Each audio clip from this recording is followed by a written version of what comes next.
এখন বিকাল 5টা বাজে, আমি আমার বন্ধু বেরিয়ে পড়লাম, একটু মাসির বাড়ি যাব। গরিবের কেটিএমটা নিয়ে বেরিয়ে পড়েছি। এই রোডের গায়ে একটা পার্কে আছে। পার্কের বাইরে থেকে দেখো কত সুন্দর।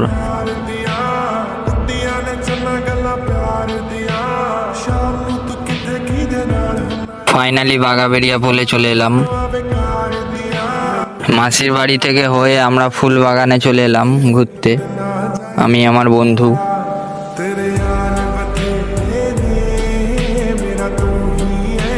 এইখানটায় এসে দাঁড়ালাম কটা সুর নেবো বলে, কিন্তু ওয়েদারের জন্য সুরটা নিতে পারলাম না, অন্ধকার নেমে এসেছিল বলে। এইটা আমার গরিবের কেটিএম। তো ভিডিও ভালো লাগলে লাইক কমেন্ট শেয়ার করে দিও। ভিডিওটা এই অবধি,